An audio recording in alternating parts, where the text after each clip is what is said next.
Well, hello, and welcome to Crappens, a podcast for all the crap we love to talk about on you, brovs. I'm Ronnie. That's Ben. Hi, Ben. Hi, Ronnie. How's it going? Good. Welcome to your show. How do you feel about it?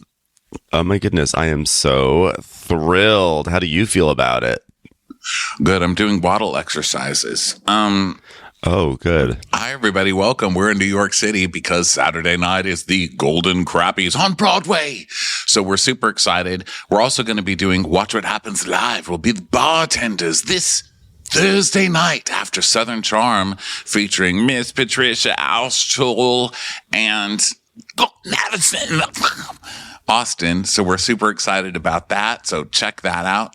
Also, guess what other news? We're going to be in Salt Lake City and Denver the following week. We're going on like a 17, I don't know, probably more. We'll probably add more city tour. So go check out dates over at watchwhatcrappens.com and come see us. You know what? Because it's only fun if you're there. If you're not there, I don't even want to do it. Also, we're doing traders recaps. Those are over on Patreon, as well as videos, which you can see right now. You can watch me exercising my waddle, which doesn't really seem to work, just in case anybody was thinking of wasting their fucking day on that.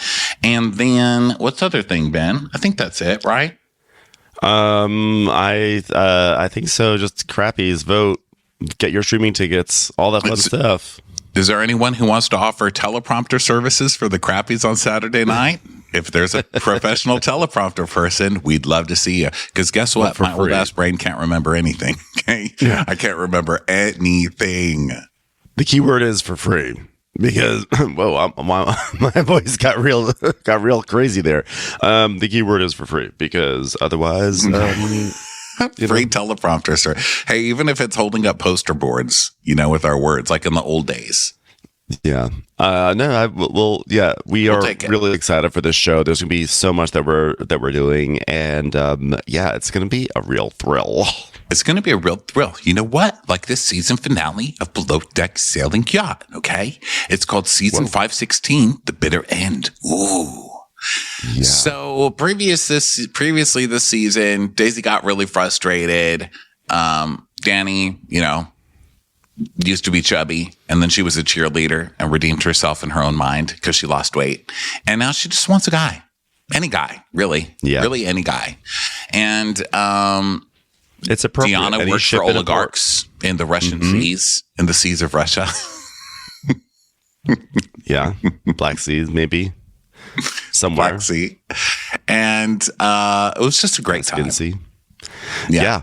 It was it's actually a very fun season, which you wouldn't know from this last episode, but it was a very fun season.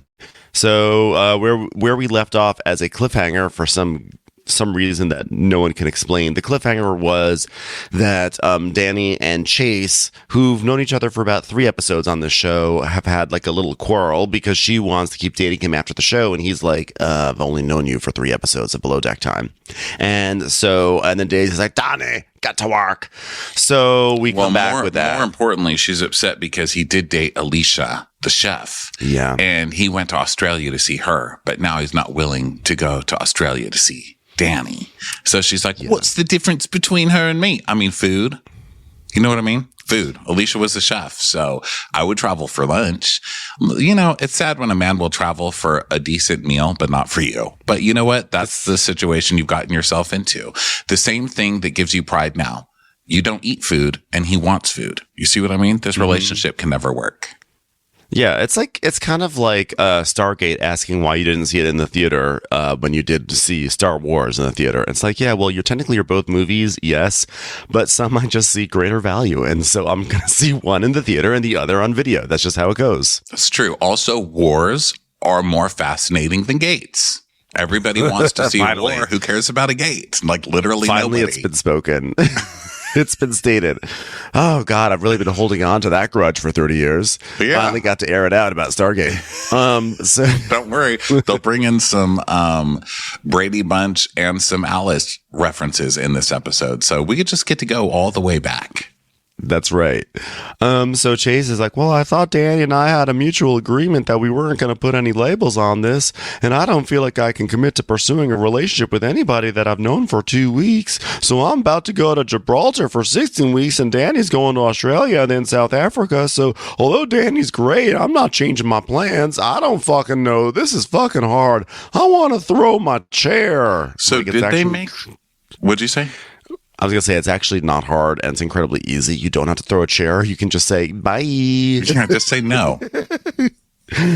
This is when I totally encourage ghosting. You can be like, hey, I'll call you when I get to Gibraltar. Bye. And then never again. You can't ghost Danny. Danny is one of those, she's like an exorcist. Like, she will chase the ghost until the ghost leaves the house. You can't, she'll be like, don't you like me? I thought you liked me. Aren't I pretty? I'm thin now. I'm thin. So yeah, you can't really ghost her. But I don't remember them making an agreement that they wouldn't take it. I mean, I know they don't show everything, but they do kind of show everything on camera. At least you hear everything on camera. You hear a lot of slap, slap, slap. So you hear all that. So I would have assumed they would have put in the like, let's agree never to speak of this again, toots.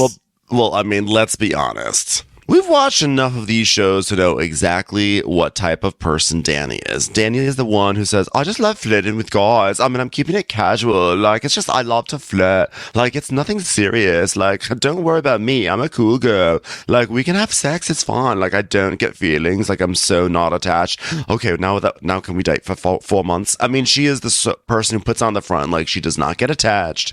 And that's actually deeply what she wants to get attached so badly. I mean, we rag on her so much, mainly because she's incredibly annoying. But like, even with her being annoying, you can see that this is a lonely person. She's like a button. She doesn't make any sense unless she's attached. Otherwise, you're like, what's that circle with holes in it? You know, it just doesn't make sense in her own mind for her not to be attached. But what about all the other buttons? Star button. Sequel to Stargate. Button gate. Star button. Button, gate button. A button is just a gate, a shirt gate. Then she is I think she's an aspiring button. I think she's a free hanging button, which is what is so frustrating for her. Because I mean, she's an open rope. More frustrated than a button that's just attached to nothing, just floating, fucking dangling, and you push it, and the button just sways. I hate a weak button. You know, I bought something from J. Crew, which for me is like going to Givenchy. Okay, Givenchy. Like, I would never spend $50 on a shirt because, you know, my ass is cheap. I'm a Russ Dress for Less / Old Navy kind of a boy. But I got something from J. Crew. Can I tell you that button was dangling within 2 days? Within 2 days, man. 2 days. And I was like, you know what? This is overrated. I'm going back to my Old Navy buttons. I need children to be sewing on my buttons. I need children who are forced to work to sew on my buttons. They're the only ones who know how to sew on a button these days. Do they, do you have the shirt with you here in New York? No. Mm-mm. Oh, I would have fixed the button for you.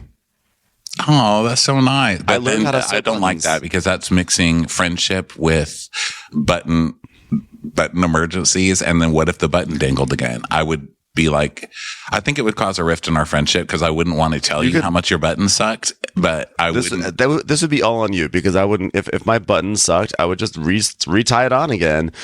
Because I learned how to sew buttons by watching a video on YouTube by someone named Professor Pincushion, and she berates you. Like you never think you could be berated in 4 minutes of watching how to make a button, but she has this oversized button.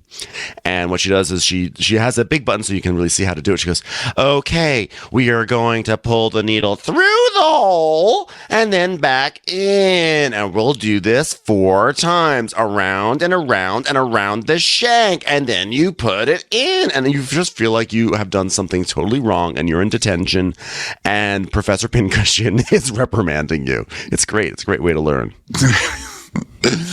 Yeah, it sounds horrifying. So, Danny is like, well, it just sucks to think that I've probably romanticized this whole relationship in my head. You know, he lives there, I live here, now we can't be together. Oh, I mean, come on. I just want to go eat a tub of ice cream in bed and not talk to anybody. And I was like, oh my God, that's what I'm doing. It's a better life. You know, like come to my side. It's a way better life, honey. Yeah. And also, by the way, there's like long distance dating and then there's long distance dating. And lady, you are in the second camp there. I'm sorry. It is just not sustainable to be an entire world apart. Okay. It's just Australia is too far, you guys. Australia is literally Stargate. Like, it's so far, and I don't mean inferior to Star Wars. You have to take a Stargate to get there. I mean, it's just so far, you guys. You're right. It's like a 24-hour flight, and then it's like a day behind us or a day ahead of us, and it's just like you're in the future, and it's just too much. It's not like going from Cincinnati to like, I don't know, where's close to there? Like Alaska or something. I'd do that. Yeah. Mostly because Alaska just has so many men who just need something because, they work on oil rigs. They're so starved for attention. God bless it. I'm moving. Yeah. But you're like, but I'm going to stay in Cincinnati and make them work for it. Also, I don't think I could date anybody in Alaska because I think my nuts would always be so shriveled. What's the point? I would just always look so inferior anyway because I'm just cold down there. Never mind. Bye, Alaska. It was a nice dream. I don't know. I think Alaska could actually be a really good match for you. Now that I think about it, I say this as someone who's never been there, but really? I think that Alaska could be like a real, it's cold. I think that like, I mean, I know you don't love cold. I think you hate cold, right? You hate cold. Yeah. I mean, I like cold clothes. I like wearing cute sweaters, mostly just because I have a muffin top though. But you would just stay inside. Where you'd be warm. That's true. Okay. Yeah. And I feel like you wouldn't be bothered by anyone. You'd have these mountain men with various sexual urges that need to be taken care of. And then, like there'd be like cool nature things that you would like. You'd be like, Ben, I saw an eagle today and it was flying. It was so cute. And I'd be so happy for you because there'd be all these animals that you'd be so like, people may not realize this. Ronnie loves animals and he loves animal videos. And it's like not crazy when we're traveling together that I look over and he's looking at a video from the dodo of like a chick like walking into a supermarket. And so I just think Alaska may be perfect for you. I don't know. It looks cold. I mean, how hard would it be to get to a Home Goods? I feel like it would be really hard in Alaska.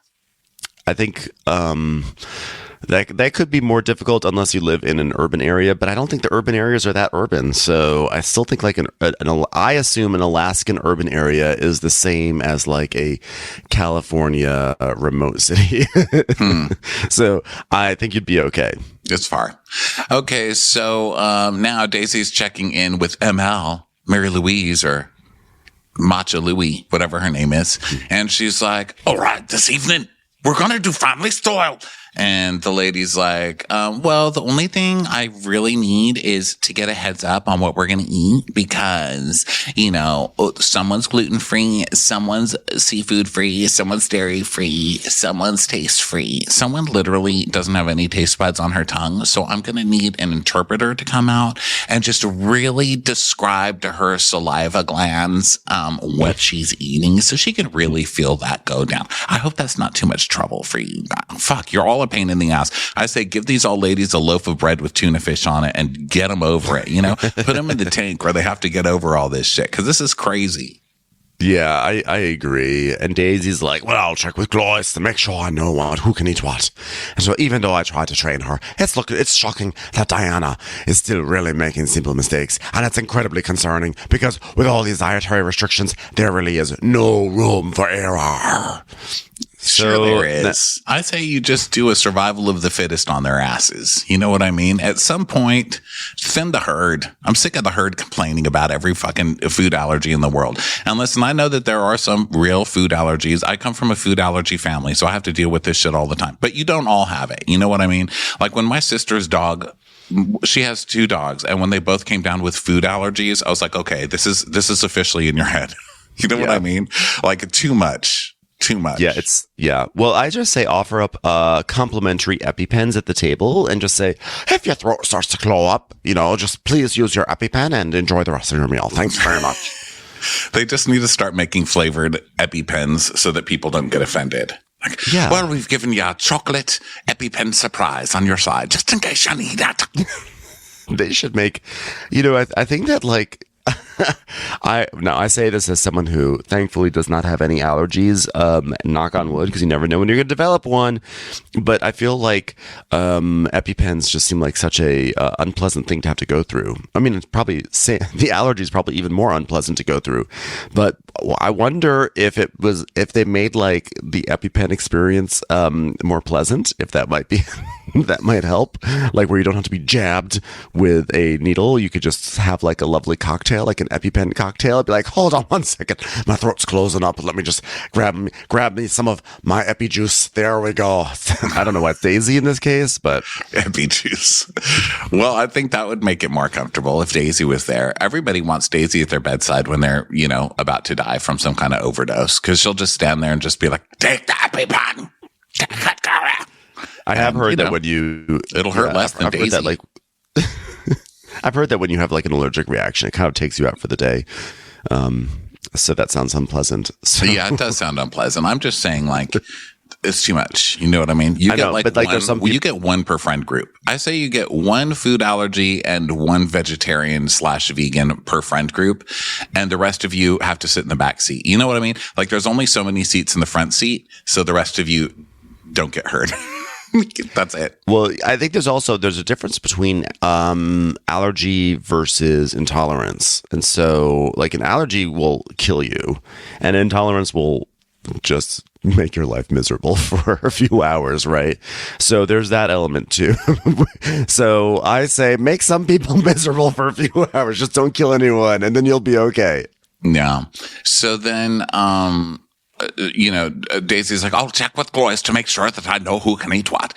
But she knows that it's Deanna's fault, because it was Deanna. Like, Deanna didn't know anybody's name. He told her, go serve Annie. And she's like, who's Annie? He's like, go serve Karen. They don't look like a Karen. So she does. It's her fault. And like, ma'am, Daisy you're on a super yacht. Yeah, you got to know faces, and you got and if you're dealing with foods that, like, when people have allergies, like, all joking aside, when people have allergies and intolerances, you got to know what's what. And she's acting like, well, it's not my fault that they look the same. And like, it literally is your fault because they don't look the same. I mean, yes, they are of the same generic category of people, but like, you got to pull up a little bit, ma'am. It's time for a commercial. It's time for a Crappens commercial. And then downstairs, Deanna is talking to Danny. And of course, it's about work. Just kidding. It's about a man, because what else would Danny talk about? So Deanna's like, what did he say to you? And she's like, oh, well, he's upset that I wasn't fully honest about Anthony. But you know what? I don't need to be yelled at. Why am I constantly being yelled? He did not yell. Chase doesn't yell, No. I mean, he was kind of a dick, but he did this. I don't know. I live in one place. I'm going to the Rock of Gibraltar. You're going. That's not yelling, Danny. I think that she talked about Daisy yelling at her, because Daisy was like, Danny, how about with the table? So she's like, well, everyone gave me shit, and then I got screamed at. Well, that makes I don't sense. know. You never know with Danny. She does bend the truth a little bit. No, I think you're right. I think that she was talking about Daisy. I just don't read the whole thing, just like my life. Mm-hmm. And I'm like, oh my God, the text people called me just to be nice today. They said, welcome. Like, I didn't read the rest of the letter where they're like, you're going to prison unless you send us money. I was just like, they're so nice. What a sweet greeting. But yeah, I think it was Daisy, but Daisy didn't yell at you either. She said, please get back to work, Giles. Yeah. Well, Danny is the type of person who sees aggression in things that are her own fault, and that's what another element to her annoyingness. She's such a multifaceted, annoying person. It's really impressive. Her She's a jack of all shows annoyances. Yeah, she really has so many different ways she can be annoying in any given scene. So then Daisy is talking to Clois, and she's like, well, they're fine with the family style, and Glenn's going to be joining them as well. And Clois is like, well, it's going to be all sushi style. It's going to have to flow pretty fucking fast, though. Because sushi just can't get cold. And so Glenn is going to join the ladies. So he's like, well, not to add to it, but if I'm going to eat, I can't have seafood because I get a nasty fishy taste in my mouth. You know why? Because you're eating fish. That's what fish does.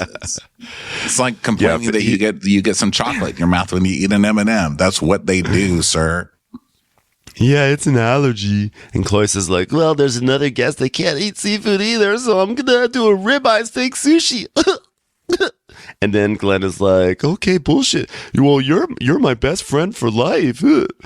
So what does a ribeye steak sushi mean? He's going to cook the steak, right? And then just like cut it up and put it in some rice? Yeah. But then you're only getting like 4 pieces of ribeye. I think people can take that when they're getting fish and they're like, oh, that 4 pieces of fish was delicious. But you can't give a red-blooded American 4 bites of steak. I mean, I'm from Texas. You can be hung for that. Well, guess what? Glenn is Canadian, so it works out. That's true. Good point. Touche. So Cloyce is like, whoa, there's so many dietary restrictions. I've never come across it. And he goes over them. And then he's like, the only thing to do is laugh, bang my head, and innovate. Or make steak sushi. So I was going to say, waiting for the innovation to drive through town. Yeah. So now they're all getting ready, and Cloyce is just going through, like, everything is, he's got to deal with all these food things. So he's dealing with all of that, and he's having Chase help him squeeze out some like wasabi. And Chase is like, cool, looks like dog dookie. Chase just wants to get away from Danny. He's like, please let me hide in here. I'll do anything you want. Please. Just let me work. She comes lingering around, so he's like pretending to focus really hard on the wasabi and just deeply annoying. Deeply annoying is what she is, but he's deeply ignoring her with the wasabi making. Yeah. It's like wasabi disses. That's so sad. Yeah. He's trapped there and she's like, oh, love your little snowman that you're making with your wasabi. And he's just ignoring her. She's like, they get that in Australia, which you would know because you won't come visit me there like you went to visit Alicia. Look, I'm making 2 little wasabis with you. They're coming closer together. Oh my God, they're getting married. Oh, they're together. Baby wasabis are coming out. He's like, please just leave me alone, mama. He's like, did your wasabi happen to sleep with the ginger? Yes, it did happen. I was afraid you'd judge the wasabi for it, but now I'm being honest with you about it. So Cloyce is like, oh man, there's so many dietary restrictions to follow. And Daisy's like, Cloyce, just so you know, I've been instructed to go ahead with dinner without the primary because ML has like passed out. And ML told her friends she told Tony, her friend Tony, that they can just start without her. So Tony's like, we're going to eat dinner, guys. So I love Tony. Every time I hear Tony, I'm like, when did that dude show up? I love her. We're going to eat without ML. Fuck her. I'm hungry and we're going to eat. It's like, yes, Hagrid. Eat that food. Yeah, she's great. Breakout star of the episode. She really is. I feel like she has a necklace made out of beef jerky somewhere in her luggage. There, I said it. Yeah, she probably has also a lot of seashell decor in her house in a way that's kind of fun. She has beef jerky and seashell decor in her house. Yeah. That's her thing. Yeah, anything a pirate might have, I guess. So now it's time to present dinner. And she's got tuna and salmon rolls. And then we've got salmon, which Karen and Janine can't have. You losers. Do you want me to remove ML's plate setting? And Glenn's like, hopefully she'll come up soon. She's such a charmer. So she's serving the food, and everyone's like very happy with it and everything. And Glenn's like, "This is the perfect way to cap off the season. No, the perfect way to cap off the season. Where if we were eating this in a cave, but this is as close as we can get. So this is really good. And what he does as a chef, it's not something that many 22-year-olds are doing. I'm very impressed." No offense to Cloyce, because I really do think Cloyce has been a really good sport this season, and he's done a fairly good job, don't you think? I mean, despite his congressman hair, I think he's done a good job. But he just served chicken fingers. I mean, like he served some little chicken fingers with some sauce poured on, and he's like, "Here's your very special meal." I don't know that I'd be like sending him off to. I don't know. I was trying to think of a famous chef place that you send people to, but I wouldn't send him there. To the Cordon Bleu, like Boku's Door or the Cordon Bleu. Yeah, he seems like he does like a nice job. He does nice food. So that's better than me. At this point, I just give him fruit roll-ups and tell him to fuck off. Yeah. So they're all happy. Glenn is happy, and ML comes up, and she sort of drifts into doorways and finally makes her way up to the table. And I loved when she ran into that door. Yeah. We are all ML at some point in our lives. She's just been wasted all day. She slept, but she knew there was food being served, and she ran straight into the door and just went, "Oh, fuck off!" Like kept walking to the table. And I don't know what was going on. I don't know if there was stuff beyond sushi that was on the plates, because at one point they show her sitting next to Captain Glenn, and she's talking, and she has her fork and knife out, and she's like aggressively slicing stuff. It's like she's pre-cutting before she eats. But I'm like, aren't you eating sushi? What are you doing over there with your fork and knife? Yeah. So then, it's the last dinner of the night. So everyone's so excited. And then the guests finish dinner and they're like, "Get in your swimsuits, ladies. It's time to jacuzzi." So they do that. And then Danny and Chase they're up, and Danny's like, "Are you okay? How do I make you not sad? How do I make you not sad?" Because he is continuing to mope around. He is doing a full power play, which is like, okay, well, she's like, she has like a shred of logic about this Alicia thing, because I said I don't do that, but then I did do that in the past. So how can I counter it? I'll just mope until she feels shitty about herself, and then I will win the argument. Yeah. Yeah, I'm sorry for all that ass you got this season, sir. It must be so rough on you. And I don't like Chase pretending like he's never heard of a girl that wants a little bit more after giving it up every single night, or like, being with somebody every single night. He's like, "What? I've never heard this before. Girls want something more." And it's not just girls, anybody. I think if you're like having sex with somebody a lot and like you start getting close with them, it's not weird to be like, "What are we doing after this?" He's just such a the thing that bugs me the most about him is just that he pretends to be nice. I almost respect people like Gary Moore, who are just complete shitheads and then apologize like 5 days later once they've sobered up, than just pretending to be a nice guy. Like, "Oh, shucks, I'm real close with my mama," and then fucks you over the whole time and makes you feel crazy. Like, Danny's a lot of things, but this is not in Danny's head, I don't think. Yeah. He is moping around, and he's doing some manipulation right now. I'm sorry, because nothing about that situation requires 24 hours of moping. It's actually been 2 days or so. It's been since before the charter started, right? Because she told him about the guy in bed. So that was in between charters, and he's just been moping the entire time. Listen, if she's enough to mope over, then she's enough to fucking date across the world. How about that? So no wonder why she's getting these mixed emotions, right? Because if you have someone who is like acting like he cares enough about you that his feelings would be this hurt for 2 days straight, but then at the same time he doesn't want to go like try a long distance relationship. Like, in some ways I can really understand why she's actually all confused by him, because like, if it's nothing serious, then why all the moping? Because he's doing the final ass grab without having to claim any responsibility, where he can mope and act like he's been wronged and say, "I can't do long distance thing," and then make her feel so bad that he gets to have sex the whole last night and then still dump her at the end and then leave, making her feel like she's the guilty one, because he's manipulative. He's a fucking asshole. Yeah, it's his exit strategy. This is how he can build up an excuse and still be the good guy for not wanting to see her after it's done, because he's going to have his cake and her cake too. Yeah, he's like, "I would have done it, but then you lied to me, so now I can't trust you enough to see you around the world." Mm-hmm. Yep. There you go. So, she's just like, big dog. My vibe was so low today. I just need you to know that." And he's like, "Same, but everything's good. Gotta love my mama." And she's like, "I want to believe you, but your face says otherwise." His face always says otherwise. His face looks like, "I just smelled my own fart and it's not as bad as everybody else's." It's like that half smile. He's like, "Yeah, it wasn't great, but it could be worse." Yeah. And she's like, "No, this is I'm just telling you what you want to hear face." And he's like, no, tomorrow's going to be good. He goes, "Look, I really do care about Danny. I really like Danny. I can't stress that enough. I mean, part of me needs to figure out how to make resolution. I really want to end the season on a good note. But that being said, I don't want to lead her on. What do? You say, "I'm not going to lead you on. This is fun, but it's not going beyond the boat." Bloop, it's done.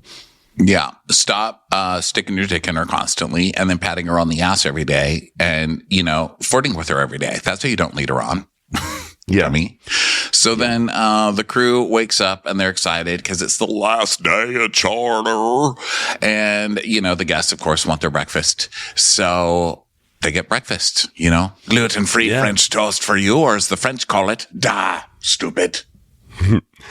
And everyone likes this breakfast. And then the deck team starts to haul anchor. They're going back into the port. And Danny and Diana are like, moaning and groaning down in the cabins. And Diana's like, tell me everything. I don't think Diana cares at all about Danny and and Chase. I think at this point she is. I think Diana is doing a test to see how much can Danny talk about herself and her boy issues before she asks me a single question. And Diana's like, I can't believe it. We made it to the end of the season and Danny still has not asked me a single question. Right? Well, I'm going to ask her a few more questions and then that's it. Then we'll know. She will never ask me a question about myself. I'd normally agree with you on that, but Diana just seems like she's totally in with Danny now. There's no eye rolling. She doesn't really care. She actually, wouldn't say she's genuinely interested, but I don't know. She just still keeps doing the work. And guess what Danny does? Not the work. She just stands there kind of leaning on the doorway talking about boys, which is all she ever does.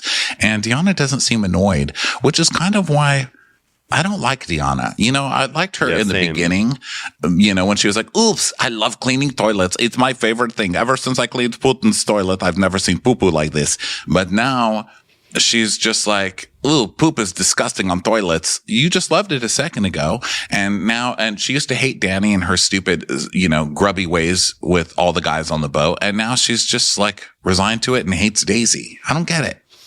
Yeah, I think that Danny has been like a toxic force on this boat, at least in this department. And I think that Deanna just kind of like gave herself over to it finally. I think that, she really wanted that extra hour of sleep so that way she could get 9 hours of sleep on her shift instead of 8 hours, and she didn't get it, and she's mad.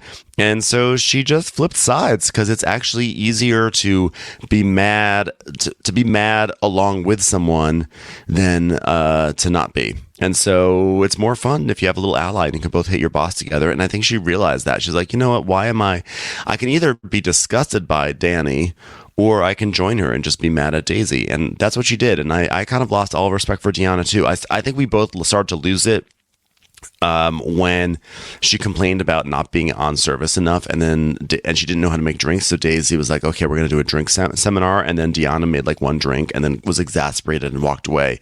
And it's like, this entire seminar was for you and you wanted this education and now you're walking away. You're kind of a spoiled brat. And we let her off easy because Danny was the bigger spoiled brat. But now at this point in the season, Deanna's a spoiled brat too. Yeah, Deanna sucks. So, Danny's going on about Chase and always like, why are you so sad? Because you're a stalker. Okay, baby reindeer? Like, take a rest. Leave the man alone. Give the man some space. Can a man squirt out some wasabi in peace? You know what I mean? Mm-hmm. My God, the woman can hear wasabi being squirted out from a mile away. And she's like, always like, are you sad? And he stopped being sad. And then he was better. And Deanna's like, so conclusion. Well, seeing each other is definitely going to be hard, even if he's not.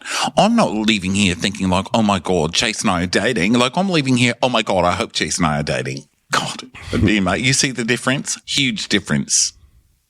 Meanwhile, Daisy, who is doing all this breakfast work upstairs by herself, is like, girls, can someone help me with the juices? And Danny rolls her eyes like it's this incredibly ridiculous, obscene request to make. And it's like, ladies, you got to do the juices. It's breakfast. It's like every other charter.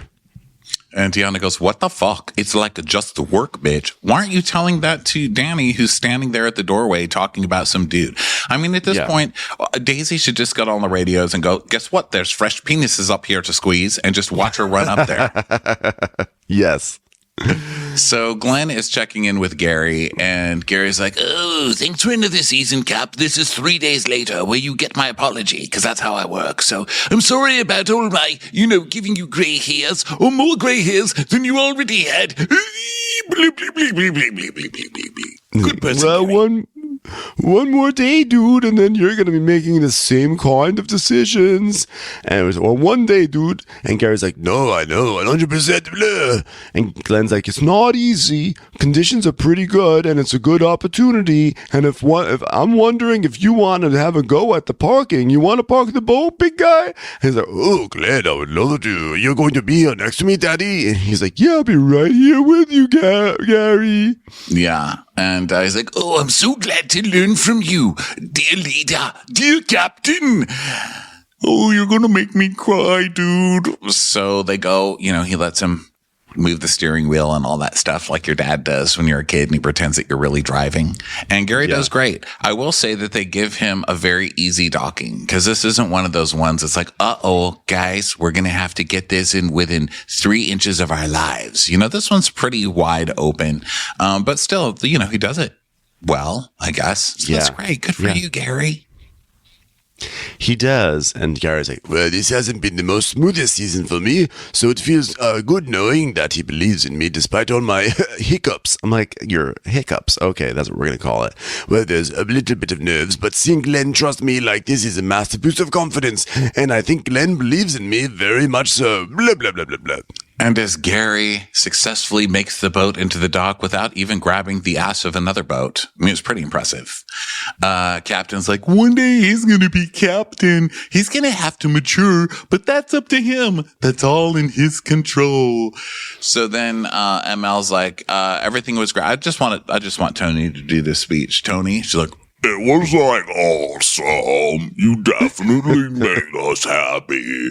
But if you want your daughter back before the dawn, you'll put $10,000 in a bag and leave it at the Dillard's entrance. Call any police and you'll die.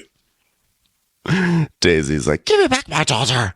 I mean, if Daisy were ever to reboot a movie, it would be Ransom. She would be great in that role of Mel Gibson. Doesn't Tony's voice sound like one of those Ransom, like those voice 100%. Disguisers in Ransom movies? Like Tony is on the local news and has been like witnessed some sort of like mob hit and is like, I don't want to be known. Please don't show my identity. Exactly.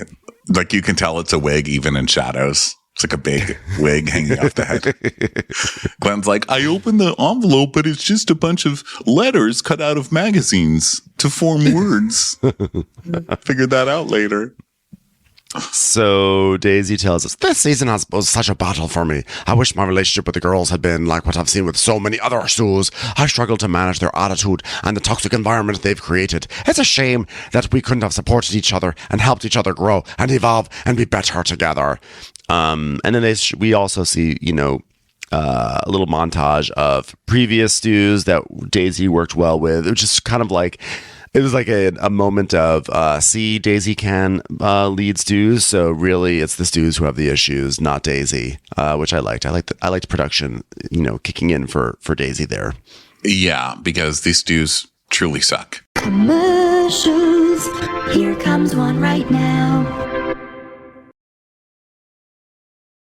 So then it's tip meeting time, and we had our struggles for sure, but I don't think we had any major issues on deck. Everyone, Daisy, you took a lot on. And Cloyce, hate your haircut, but you did great. And here's our final tip, $21,000, which is crazy. That's a good one. They had some pretty good tips this season, except for Contessa. Except for Contessa, worst tip of the season. So now they're all getting ready to go out and everything. And Daisy's like, she's like, all right, Gary, Keith, and Cloyce, any predictions for tonight? And Gary's like, well, I think that you and Keith are going to hook up, blah, blah, sad, blah, blah. And I think that Danny and Chase are going to have an argument. And Chase is like, well, I sure did really enjoy meeting all of you. I hope one day you can meet my mama. And Deanna's like, we are so happy you came aboard. Maybe one day you can, especially Danny. Look at how happy Danny is. Oh my God. And then they go order. And of course, Daisy and Keith go have a cigarette. Keith has grown on me. I like Keith. I'd take him. Yeah. I should be so lucky. I think that in the first half of the season, when Keith and Danny were flirting, it was, I think that I think Danny gets her taint on everything. And so Keith just, it's annoying to watch Danny. So then watching someone flirting with Danny is like also unpleasant. And Keith is kind of like, he's like a subtle flavor. And so, she kind of there's something about it where we just saw him as just like bland, like a bland piece of white bread. But then when he started getting interested in Daisy, I feel like we started to see more of like who he was as a person, and I enjoyed that. No, I think we were correct. He's a bland piece of white bread, but I love white bread. Like I eat it all the time. And so maybe that's why I like him. He just seems so like edible at 3 a.m. You know what I mean? Like it's always there for you. Just put a little cheese in it. Also, he just seems like a very supportive husband. He seems like he would just always be there for you and be very supportive, And then he'd always let you want to watch what you want to watch on TV. Yeah, he would. Even if he's definitely a husband who would watch The Real Housewives with his wife. Yeah. To support her. Yeah, but then he'd like have the respect to still watch a game on his phone, with earbuds at the same time so he could still maintain some sexual attraction. He's great. He's perfect. I love him. And he's spinning show tunes. And he talks with his arms. And he winks. Yeah. So, basically Daisy's like, so I think London for the moment is where home will be. And I love where I live. If you come to my apartment, it's down a suburban road. You go there and it's just so nice. I love it. I love my suburban road in London. And Keith is like, yeah, we'll have to catch up when next time I'm there. She goes, well, you're welcome to London anytime. As the ambassador to London, as the person who controls who comes in and out of the city, I'd like to formally invite you to London. I may not control London, but I control the suburban road. Because I just picture Daisy standing at the entrance of the suburban road with a rolling pin that she's just kind of slapping in her hand. Like, who's gonna come here? Mailman, prove it.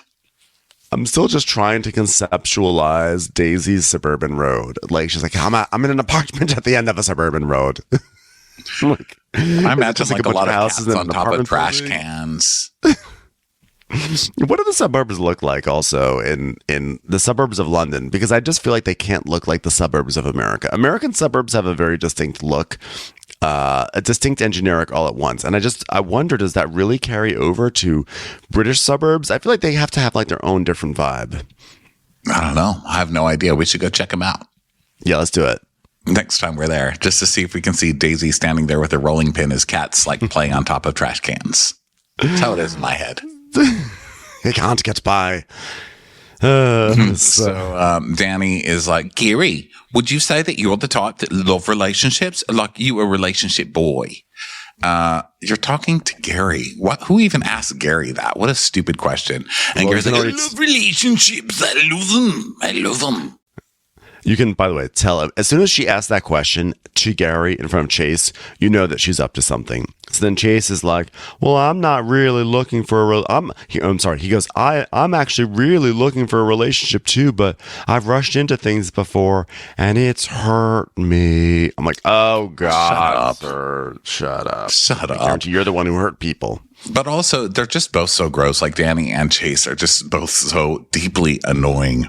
Because what does Danny think she's doing? Oh, I'm just going to bring up a casual relationship to see if Gary likes relationships. Because if he likes relationships, maybe Chase will want a relationship with me, trying to be like Gary. Like, you're so sad, Danny. Oh my God. Yeah.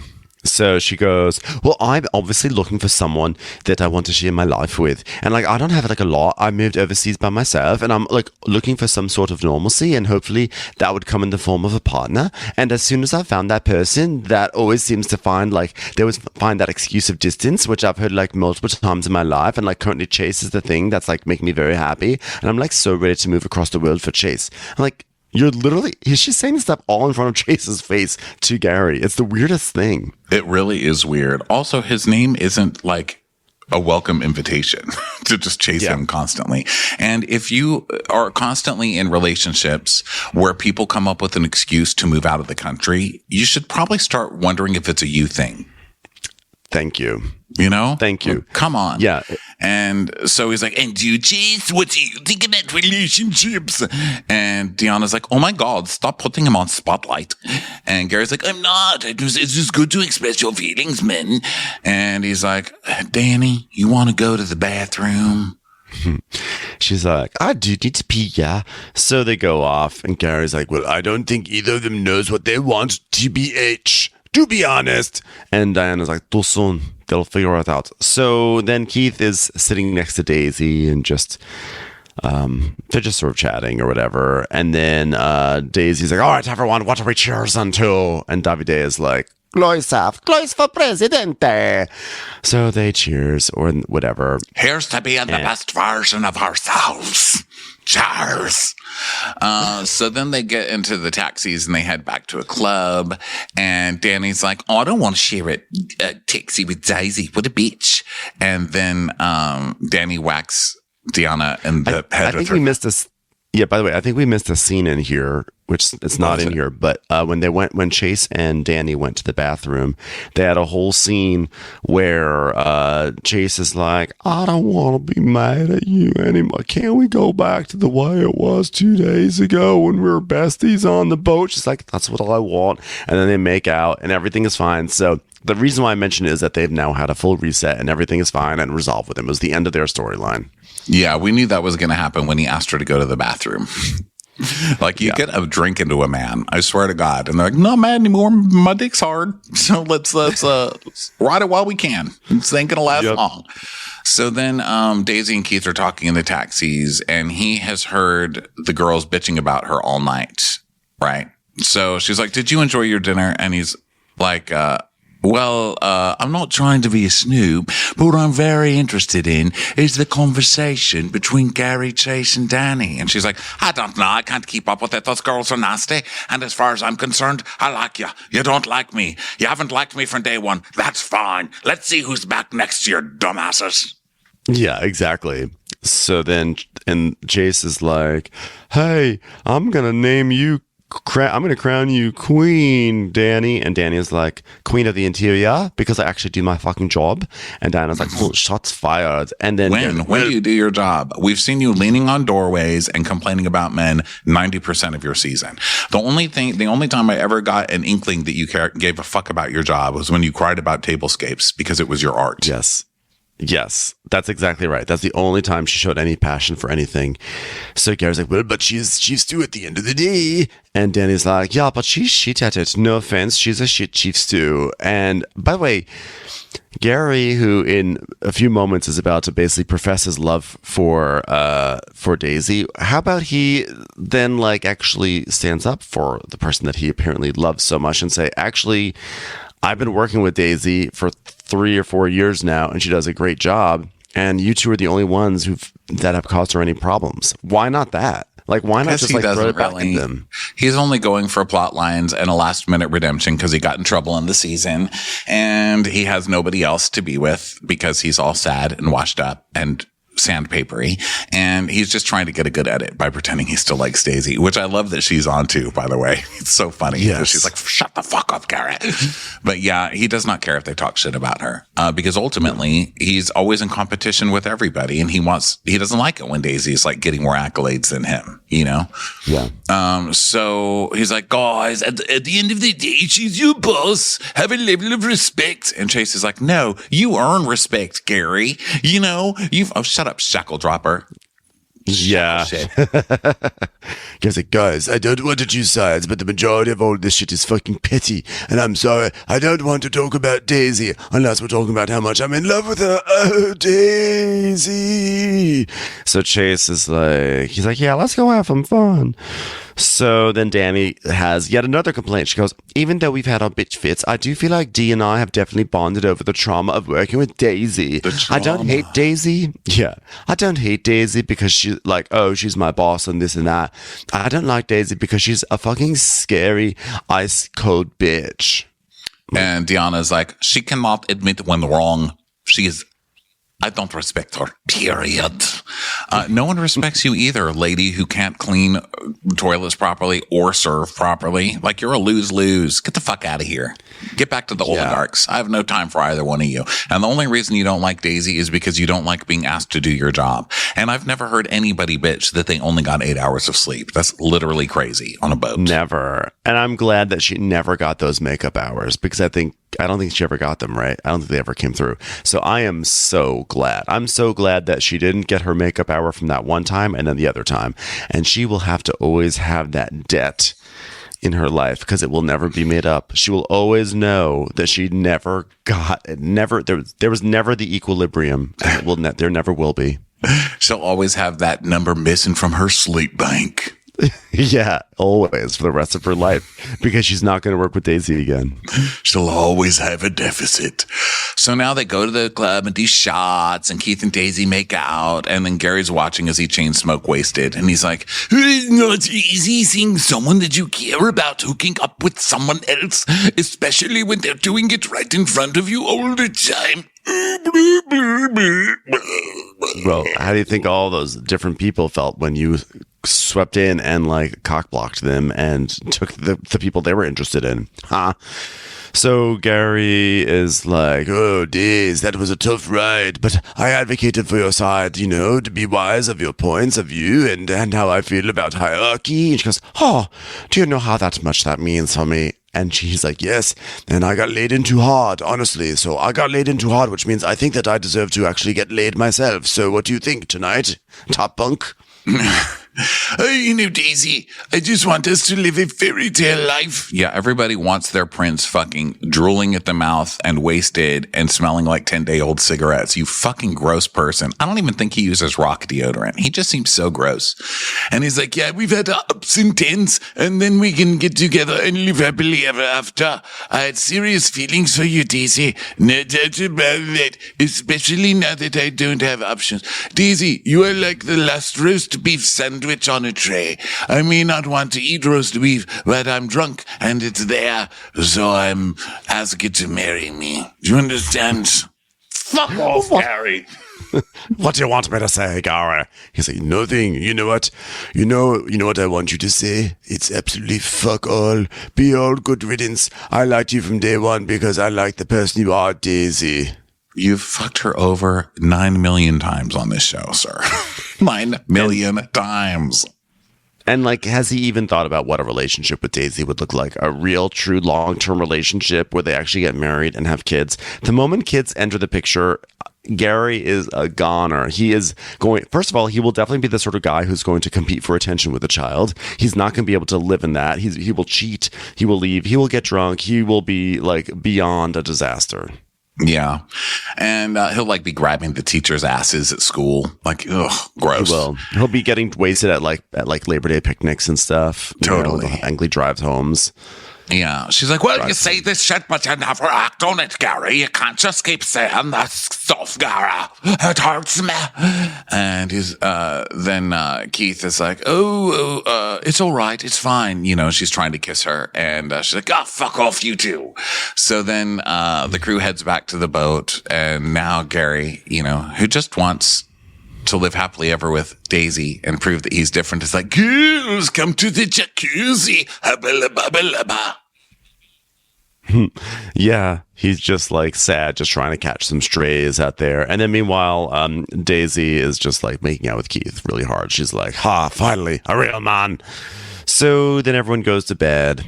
And the next day, it's like, it's time for all like our slow series of goodbyes. So Davide, well, first Glenn is like, "What a season, notwithstanding the lollipop fiasco and maybe the drag night drinking, but now you've had a chance to drive, and maybe now is time to start thinking about stepping up, Gary." He's like, "Yes, for sure. I don't want to be mates forever."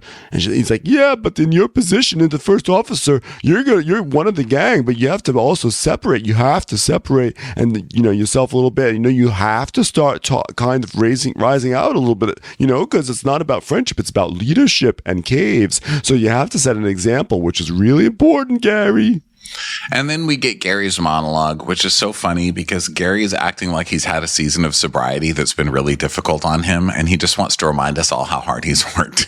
He's like, "Yeah, I betrayed Captain's trust a bit, but I feel that my problem is maybe with alcohol and my respect towards myself. So I need to work harder and take more responsibility." You were sober for 5 minutes. You don't get this monologue, sir. And I don't want to sit here and have like a cry that Gary's a poor victim of poor alcohol. alcohol is a victim of Gary. Like everybody around Gary is a victim. I don't want to hear it. Clean it up or don't clean it up, but stop fucking whining and trying to get pity points at the end of the season. I'm not buying it, sir. Yeah. And then Daisy and Keith sort of say goodbye and everything. And he's like, thanks, you've been like a lifeline for me this season. She goes, I know, I was a lifeline. This season was tough. He's like, yeah. And last night I was probably drunker than I've ever been. Well, I'll see you at the end of the suburban road. Okay. Also known as Never. Yeah, poor Keith, because he does seem to like Daisy. And she's like, see you never, loser. So then she's like, when you're younger and you're having fun, you put up with anything. But now I deserve better. I don't know what's going to happen in the future. Maybe Keith and I will get married and have a baby. Ha, ha, joking. That's mostly not going to happen, but we don't know. And so Gary, of course, interrupts it. He's like, is there a moment going on here? He's like, no, I'm glad you came in. So Davide leaves, and it doesn't really matter what he says because he didn't say anything else. Gary literally, I'm sorry to interrupt you, but Gary ends this love story by going, oh, really? Pull my finger. He apparently farts really badly, and they all choke. And I was thinking to myself, what does the cameraman do in this situation? Because they all get to like put their hands over their mouths. The cameraman just has to sit in the fart. Well, welcome to being a cameraman. I mean, that should be the title of a cameraman book, Sitting in the Fart. Yeah. So Davide leaves, and then Clois he's like, let me see if I can wrap up my time here. So he does what is barely a rap, barely even a poem. It's just him. It's worse than you can imagine. It was cringy. Somewhere, I hope that Collie felt like Eminem. Yeah. Collie's sitting at home with poor like Collie. giant gold chains on, like feeling as street as ever, Yeah. You're doing great, Collie. You're doing great. Keep trying over there, Cloisy. I believe in you. Thanks, Collie's mom. So I'm going to do everybody a favor and not read his rap because it's so long. That's the problem. It's long and it doesn't have like rhythm. It's just like sentences that have some rhyming elements to it or vaguely rhyme. It's not his strongest work. Like his final sushi dinner, it doesn't make a ton of sense. I almost looked up, like, does cringing burn calories? Because maybe I'll do it. But no, I can't do it. So then Chase and Danny say goodbye, and Chase is like, I'm real excited for the next year of my life. After my training course to do my yacht master, I'm going to take my boat to the Caribbean and start a circumnavigation. Wow. And my first baby, I'm going to circumnavigate him too. I don't want any extra navigating on that thing. So then Diana's leaving, Diana, and she's like, I came to this boat wanting to have more service experience, and now that I have it, it was more difficult than I thought, but I think I leave this boat being more vocal about what I want and what I don't want. I'm like, no, you're not still vocal. You're just more annoying. When you like someone, go ahead. Don't fucking wait. Yeah, I'm more vocal about you too at the end of the season, which is weird because at the beginning I was like, oh my God, I like her. And now I'm like, you fucking suck. Go away. I hope you never work again. Sometimes on these shows, I think I feel bad for the people because they come on, they can't get work after this because they're made to look stupid on TV or whatever. But with Deanna, from Danny, I almost like you expect this, right? She's immature. She's an idiot. She only cares about boys, all of that.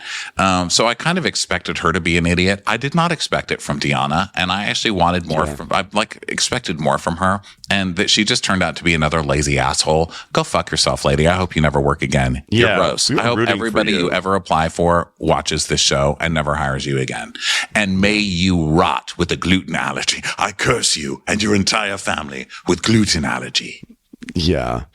So then Keith leaves, and he says he realized that he and Daisy see the world through a similar lens, and he wants to build a connection with someone, and that makes it like when you do that, it makes it 100% worth it. So he wants to keep in touch with Daisy for a long time. So he leaves, and then Daisy and Gary leave, and Gary's like, "Well, Daisy, I definitely feel like there's still something there. There is some hope, and I think think that she needs someone that's a bit more stable. Is Keith that person? I don't know. Is anyone that person? Perhaps. Is a stack of tuna fish cans more reliable than I am? Perhaps. But no matter what happens, we'll always be there for each other. Maybe she's the one that got away. Blur. Sad blur. Sad blur. Potentially she's going to be the one that I marry, you know? I'm quite intrigued to see what the future holds for Daisy and I. Blur, blur. And there kind of is hope for them because Daisy's last monologue is her crying about Gary. We've shared intimacy. We've shared hard times. We've had low times. Danny boy. You know, she's really kind of singing for Gary, but at the end of the day, she's waiting for a library book that by the time it's finally her turn to get is going to be missing so many pages and have like kind of splooge stains all over. It's going to be not readable anyway. So I hope that she can kind of get over this because I think that she really does love Gary, but he sucks. And here's one thing I'm grateful for this, that they didn't let the Stews do that thing where they get to have their moment with Daisy and tell her how much she sucks and how bad she was at her job. You know, because they do that on a lot of seasons where they're like, well, Hannah, I think you're a shit boss. And no. And I'm really glad that they didn't even give them the satisfaction. You know, they're like, nope, they're still losers and they don't get that ending. So bye. And then we actually got like a nice little post-show update, which is that Gary and Daisy went their separate ways. So Daisy and Keith started dating for like a while, and they gave it a shot for a few months, but then they parted ways. And then Danny and Chase Danny visited Chase on his sailboat in Florida, and then they dated and sailed together for over a year. I did not see that coming. I did not see that coming either, but now they've docked their romantic relationship.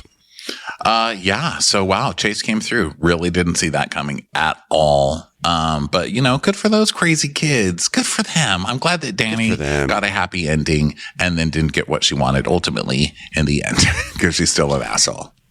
Yeah. Exactly. Well, that was a fun season. It's over, and Down Under starts up next week. So the yacht Down Under keeps on sailing through. Very dramatic. Did you see the preview they showed for Down Under? Oh, there's an evil man on there. A beautiful evil man. So I watched some of the preview, and it didn't seem that crazy to me, but maybe I didn't finish it. I just saw Zarina being like, I don't really know what I'm doing, but I'm going to try my best. So I was like, okay, sure, sounds good. I mean, the one I saw was with a very dramatic, like there's a gorgeous 6 foot something hottie, and he's it's kind of returned to below deck form of just having an extremely aggro douchebag on board who just starts punching walls and stuff. Although Chase did punch a pole today. We did see Chase get mad and punch a pole, but this guy seems to lose it and I guess gets fired and stuff. So, yikes. Wow. Okay, I didn't see that. Yeah, it looks dramatique.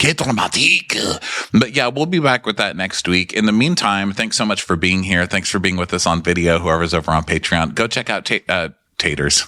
Wouldn't that be awesome if we were just recapping Taters on Patreon? Like today, I had the most amazing tater. It was a Yukon Gold. Traders. Yeah. Traders over on Patreon, and also get tickets for the Golden Crappies streaming experience this Saturday. If you're in New York, come by. We're at Town Hall. There's like maybe 20 tickets left, so get them now because it's going to sell. Literally 20 tickets. It's wild. Check us out on Watch What Happens Live Thursday night after Southern Charm, and we'll see you in Salt Lake City and Denver next week. And for more show dates, go to watchwhatcrappens.com. We love you guys. Thanks for being here. Bye. Watch What Crappens would like to thank its premium sponsors. Ain't no thing like Allison King. Our way is the Amber way.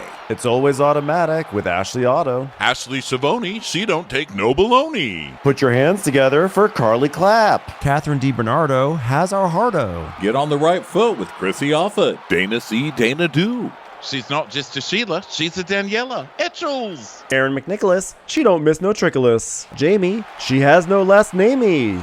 You'll never hide from Heidi Eleanor Jones. I go, you go, we all go for Hugo. Hava Nagila Weber. Know Your Worth with Jason Kurth. We could all learn from Jennifer Kearns. She's our kind of mess. It's Jennifer Messer. Sip some scotch with Jessica Trotch. Knock, knock, knocking on Katie Mannock's door. She's our favorite streamer, Caroline Peacock. Kristen the Piston Anderson. Get a bee in your bonnet with Lacey B. Bringing the funk, it's Leslie Plunkett. She gets a name from us. It's Lindsay D.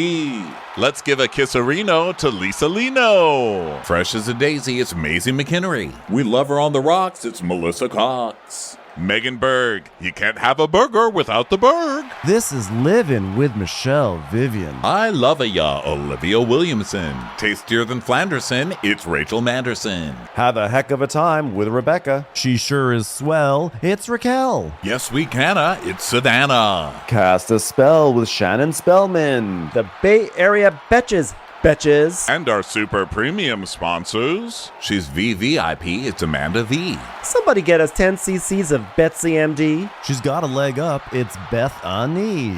We're taking the gold with Brenda Silva. Don't get salty with Christine Pepper. Can't have a meal without the Emily Sides. Nobody holds a candle to Jamie Kendall. We got our wish. It's Jen Plish. She's not harsh. She's Jill Hirsch. She's a little bit loony.